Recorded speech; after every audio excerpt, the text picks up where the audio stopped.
Oke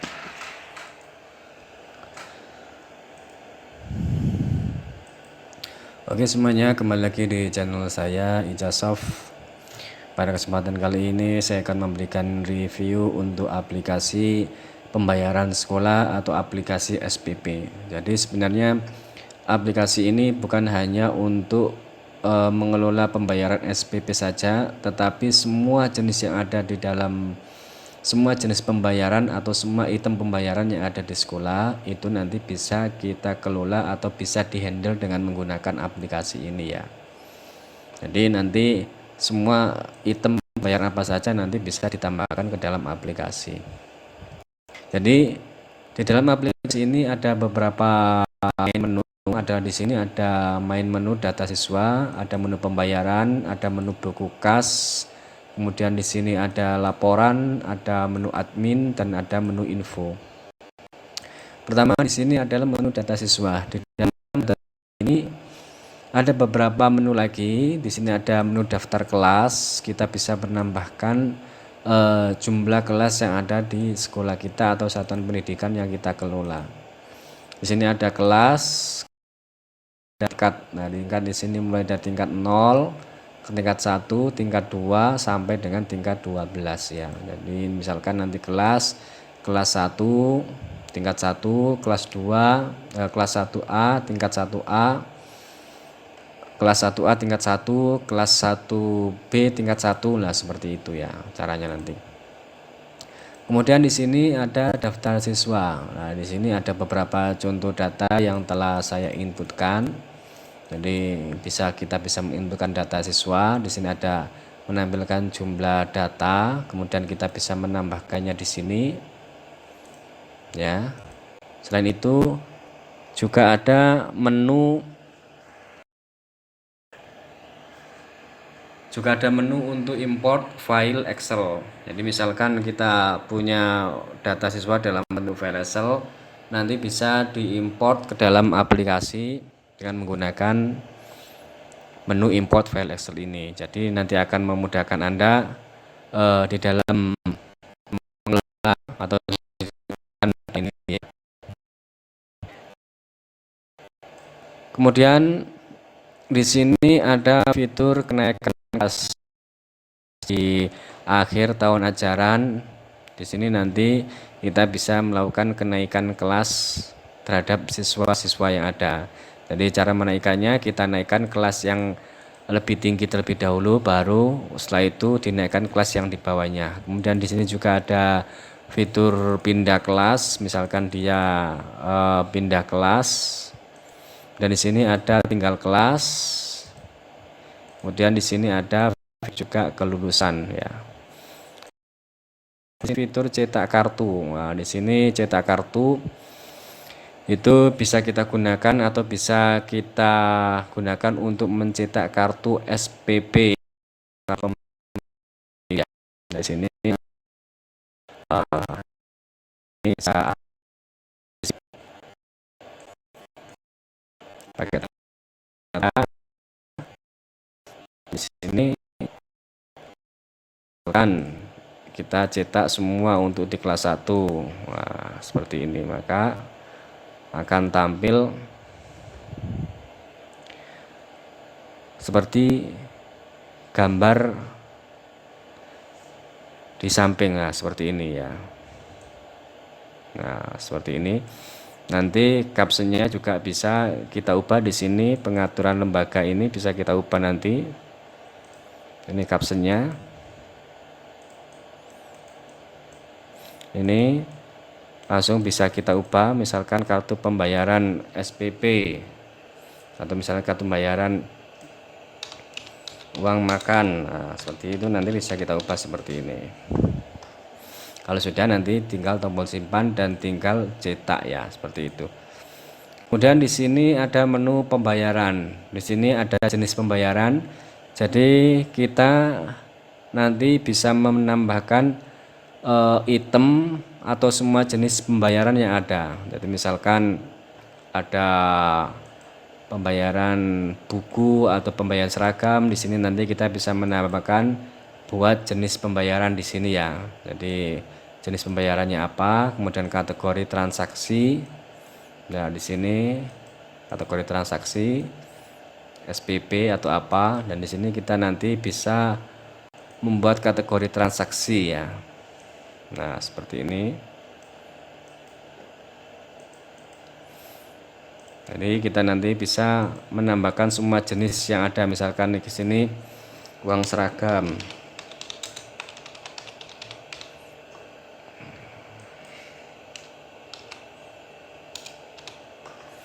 Kategori misalkan tidak ada, kita buat.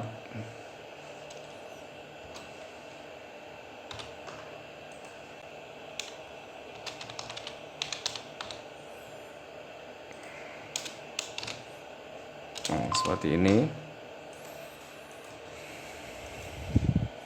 Nah, seperti ini.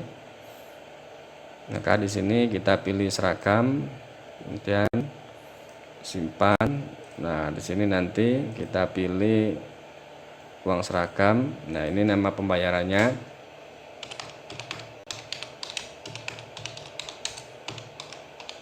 Misalkan seperti itu. Di sini kita pilih ada tipe pembayaran bulanan, non bulanan, dan sukarela. Nah, ini di sini kita pilih berarti ini pembayaran non bulanan. Nah, setelah itu kita tekan simpan. Seperti itu cara membuat jenis dari pembayarannya ya. Kemudian di sini ada tagihan siswa.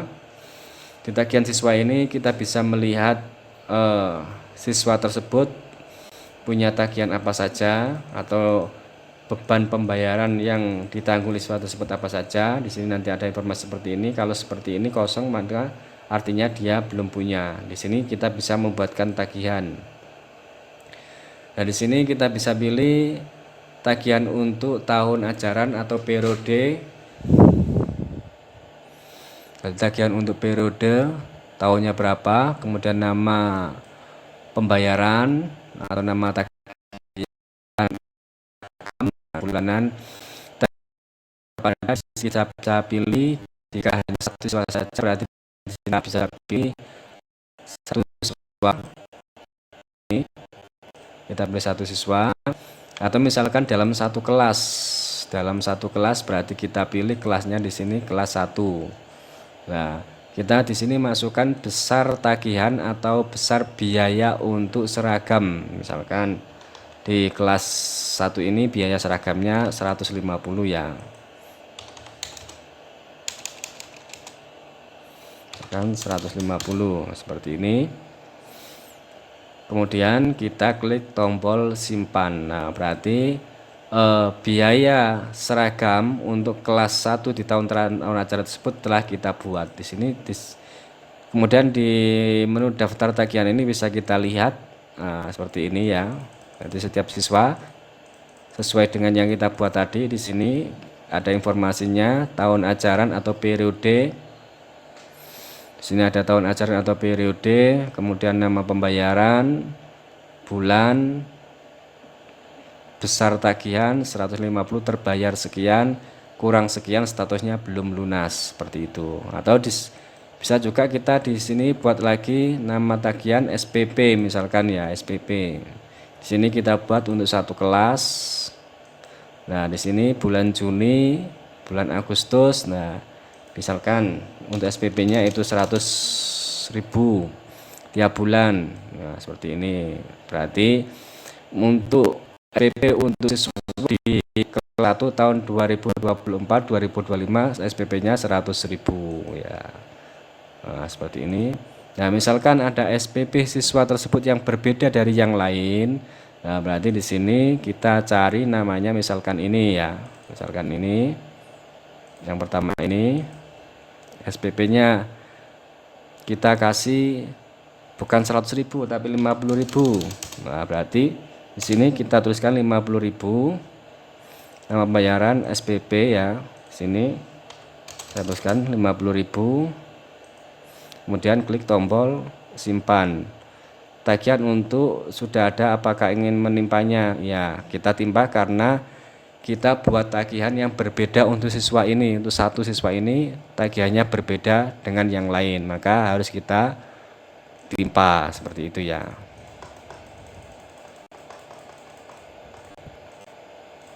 karena kita membuat tagihan yang berbeda untuk siswa ini. Kalau kita lihat di sini, nah semuanya di sini tagihan SPP untuk periode sekian itu 100.000, kecuali untuk yang nomor ini. Nah, yang ini tagihan SPP-nya hanya 50.000. Jadi seperti itu cara membuat tagihan yang berbeda untuk setiap siswa. Jadi misalkan antara siswa satu dengan siswa yang lain itu tagihannya beda, berarti kita buat inputkan satu-satu untuk tagihan siswa tersebut yang berbeda tersebut. Kemudian di sini kita juga bisa import dari file Excel. Jadi misalkan kita ingin buatkan tagihan dari file Excel juga bisa, tapi nanti untuk formatnya, format kolomnya harus mengikuti dari yang ada di aplikasi ini ya. Seperti itu. Dan di sini kita juga bisa cetak tagihan, misalkan cetak tagihan non bulanan seperti ini. Misalkan kita ingin mencetak tagihan untuk kelas 1 periode 2004-2005. Di sini kita bisa pilih nama pembayarannya, misalkan seragam, dan kita preview. Nah, seperti ini.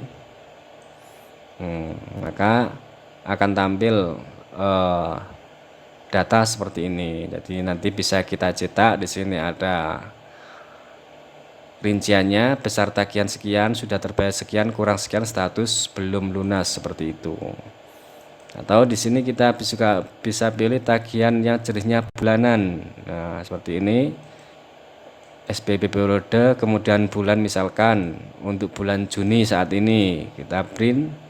Nah, di sini daftar tagihan siswa, nama tagihan, SPP, bulan sekian, periode tahun sekian, kemudian kelas sekian. Nah, ini nanti bisa ya. Jadi kita bisa pilih sesuai dengan kategori atau kriteria yang kita inginkan.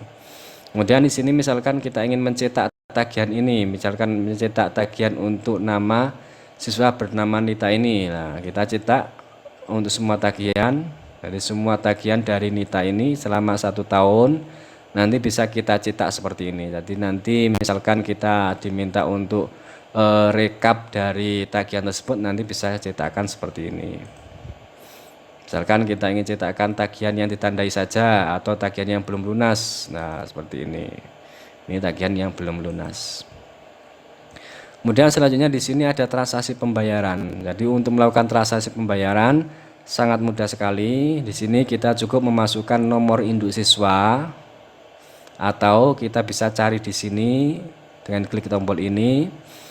Atau kita misalkan menggunakan barcode scanner, berarti kita tinggal memasukkan atau scan kartu siswa dengan menggunakan barcode scanner yang telah terhubung dalam aplikasi, seperti itu ya. Nah, seperti ini caranya. Misalkan saya contohkan transaksi baru, kita ketikkan nomor induk atau scan barcode scanner seperti ini, tekan enter. Nah, di sini nanti tampil tagihan dari siswa tersebut. Jadi periode tagihan atau pembayaran tahun sekian, sekian ya, nama pembayaran sekian, besar, biaya terbayar kurang sekian. Tampilkan yang belum lunas, nah, seperti ini. Jadi untuk melakukan pembayaran, caranya saya ulangi lagi, cukup mengetikkan nomor induk siswa, enter. Dari sini nanti tagihan siswa yang belum lunas atau perlu dibayar akan tampil di sini. Tinggal kita pilih mana yang ingin dibayarkan. Misalkan kita ingin bayar seragam, berarti kita double klik. Nah, di sini klik dan ubah nominal pada kolom jumlah bayar jika pembayaran tersebut dicicil atau diansur. Nah, ini ada jumlah bayar. Jadi nama tagihan ini seragam tahun 2024, besar tagihannya 150, jumlah bayar 150. Jadi misalkan siswa tersebut membayar, misalkan siswa tersebut mengangsur atau mencicil 50.000, berarti di sini kita klik kemudian kita tuliskan 50.000 karena dia membayar 50.000 atau mengangsur 50.000. Nah, jika siswa itu membayar untuk pembayaran yang lain, misalkan dia juga membayar SPP, maka untuk SPP kita double klik. Nah, di sini maka akan tampil di sini. Kita inputkan juga dia bayarnya berapa. Misalkan dia besar tagihannya 100.000, dia bayar 100.000 berarti tidak perlu diubah. Tapi ketika dia hanya membayar 10.000 atau mengangsur 10.000, berarti di sini kita tuliskan 10.000. Itu artinya dia hanya membayar 10.000 atau mengangsur 10.000. Kalau sudah, di sini klik tombol bayar atau klik atau tekan tombol F12 pada keyboard ya. Kalau ingin cetak kwitansi berarti di sini kita checklist, kemudian kita klik bayar. Di sini metode pembayarannya tunai atau bisa pilih transfer, bisa. Total sekian, jadi total pembayaran sekian. Uang tunai atau yang dibayarkan siswa 60.000, kemudian kembali kosong. Nah, ini kita checklist, misalkan kita ingin menginputkan ke dalam kas otomatis, tapi kalau tidak kita unchecklist, kemudian klik tombol bayar, data tersimpan. Nah, setelah itu nanti akan tercetak kwitansi pembayaran ke printer. Nah, di sini tadi saya coba untuk melakukan cetak pembayaran ke file PDF ya. Jadi nanti ini hanya contoh saja, saya cetak ke file PDF. Kalaupun nanti Anda ingin langsung print ya bisa, nanti bisa diatur printernya sesuai dengan printer yang Anda pilih. Nah, berhubung di sini saya ingin mencoba menggunakan cetak file PDF, saya simpan di picture saja. Nah, seperti ini. Ya, maka kwitansi pembayaran tersebut akan tampil ya. Jadi akan tercetak di dalam print. Nah, ini contoh saya cetak ke file PDF ya. Maka bentuk laporan atau bentuk kwitansi pembayarannya bisa kita lihat di sini. Nah, seperti ini ya. Bukti pembayaran, nomor transaksi, nomor induk, nama sekian. Ini nama pembayaran sekian, kemudian jumlah bayarnya sekian. Jadi bentuk bukti pembayaran transaksinya seperti itu. Jadi nanti bisa Anda cetak dengan menggunakan printer biasa, bisa printer dot matrix juga bisa. Kemudian di sini ada histori pembayaran. Di sini kita bisa melihat transaksi pembayaran yang dilakukan tiap hari atau per tanggal ya. Misalkan kita ingin menampilkan pembayaran yang dilakukan pada tanggal 24 sampai dengan 24 atau hari yang sama seperti ini. Kita bisa klik dan di sini bisa kita lihat detail transaksi yang dia lakukan seperti itu ya.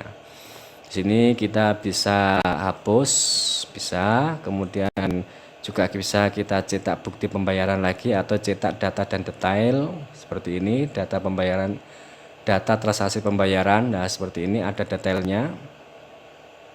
Seperti itu. Kemudian di sini ada buku kas. Jadi buku kas ini adalah buku kas umum. Jadi nanti kita bisa mengetahui saldo atau keuangan dari sekolah, nanti kita bisa lihat di kas umum seperti ini ya.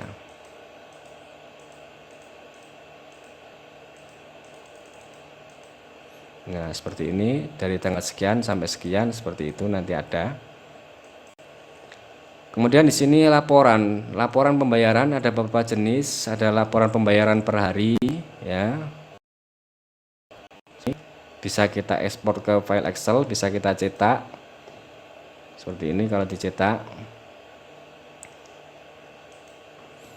Ya. Kemudian ada laporan pembayaran berdasarkan metode bayar. Di sini ada secara tunai atau secara transfer, nanti bisa kita tampilkan di situ.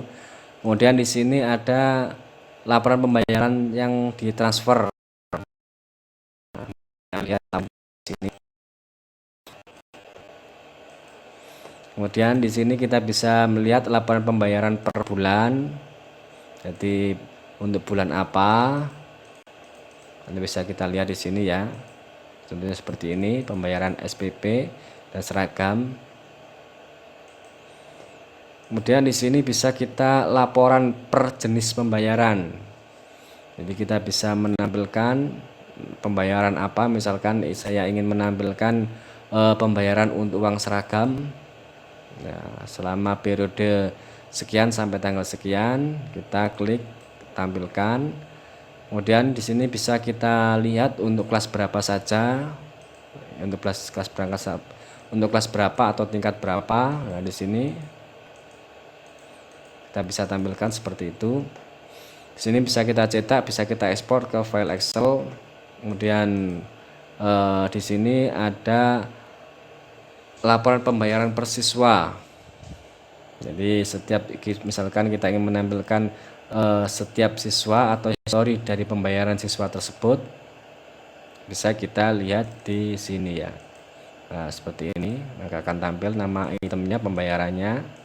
Kalau semua, kalau itemnya seperti ini. Jadi kita bisa menampilkan per item atau per siswa. Dan di sini kita bisa menampilkan juga laporan tunggaan pembayaran bulanan. Jadi untuk periode,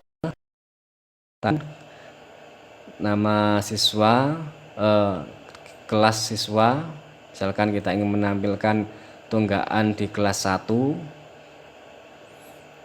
Kemudian di sini nama pembayarannya SPP, bulan saat ini bulan Juni, tampilkan keterangan siswa, kita klik preview. Nah, nanti akan tampil seperti ini. Laporan tunggaan pembayaran siswa. Di sini ada jenis atau nama pembayaran, di sini ada periode. Nah, ini nanti akan direkap secara otomatis setiap siswanya itu nanti dia itu tunggaannya berapa, seperti itu ya. Jadi di sini kita juga bisa memilih bulan. Nah, seperti ini. Jadi bulan terakhirnya, bulan saat ini berapa. Ya, di sini misalkan saat ini bulan Oktober, berarti untuk tunggaan-tunggaan di bawah bulan Oktober seperti bulan Juli, Agustus, September, Oktober. Jadi untuk bulan ini diawali dengan bulan Juli sesuai dengan bulan tahun ajaran baru. Bulan Juli, Agustus, September, Oktober. Jadi nanti bisa kita lihat tunggaan-tunggaan siswa tersebut. Di sini juga bisa kita melihat dalam bentuk tabular. Ya, dalam bentuk tabular seperti ini. Laporan tunggaan pembayaran siswa, nama tagihan, nomor induk, nama, rincian kekurangan atau tunggaan bulan Juli, Agustus, September, Oktober, kemudian total tunggaan 400.000. Nah, seperti ini ya. Kemudian di sini juga kita bisa menampilkan tunggaan semua jenis pembayaran. Berarti tunggaan semua jenis pembayaran. Di sini bisa menampilkan semuanya pembayaran ya. Di sini kita bisa pilih tahun, misalkan tahun 2024 sampai 2025. Saat ini katakanlah saya ingin menampilkan sampai dengan bulan Oktober. Berarti untuk tunggaan-tunggaan di bawah bulan Oktober nanti akan ditampilkan di sini ya. Saya klik mode tabular saja. Di sini rincian kekurangan, misalkan untuk SPP seragam sekian totalnya kekurangan sekian. Jadi nanti bisa ditampilkan tunggaan siswa tiap kelasnya seperti itu ya. Dan di sini kalau kita klik preview biasa akan tampil seperti ini, dikelompokkan berdasarkan nomor induk ya. Ya, seperti ini, dikelompokkan berdasarkan nomor induk.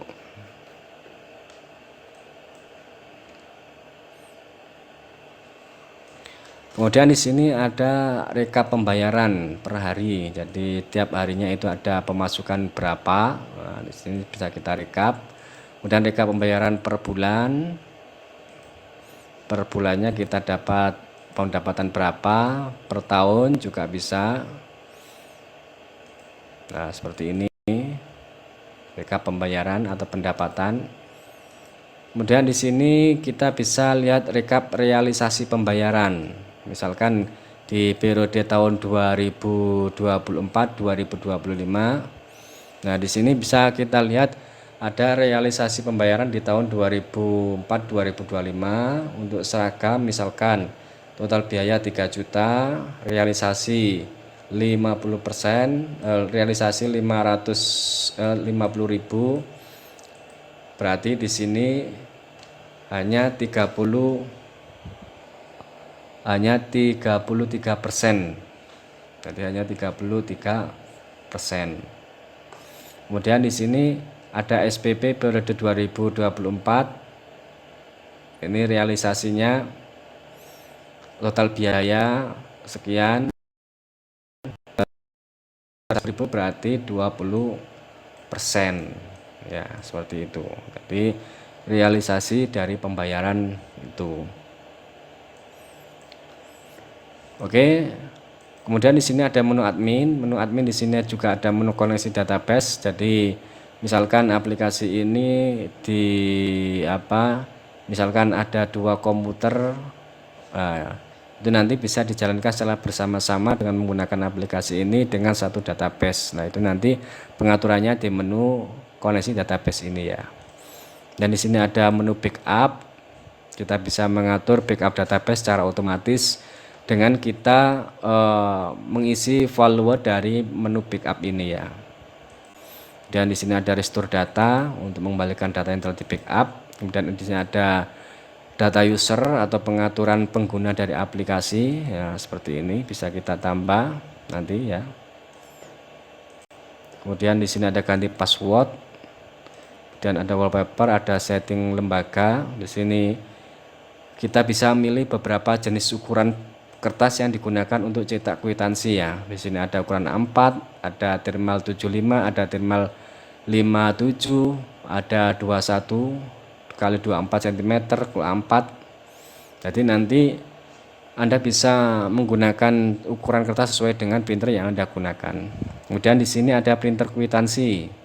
Nah, tadi ketika saya cetak kwitansi tadi langsung dicetak ke format PDF karena di sini printer yang saya pilih adalah PDF. Makanya ketika cetak kwitansi dia otomatis tercetak ke file PDF. Nah, nanti Anda bisa mengatur di sini printer yang Anda gunakan untuk cetak itu apa, nanti bisa dipilih di sini ya, sesuai dengan printer yang Anda gunakan. Kemudian tampilkan barcode siswa di cetak kwitansi. Misalkan ingin menampilkan barcode ya kita checklist, jika tidak ya tidak usah. Sudah nanti tekan. Dan di sini juga ada menu master, ada master metode bayar, ada master ini metode bayar, ada master data kelas ya. Jadi ada info di sini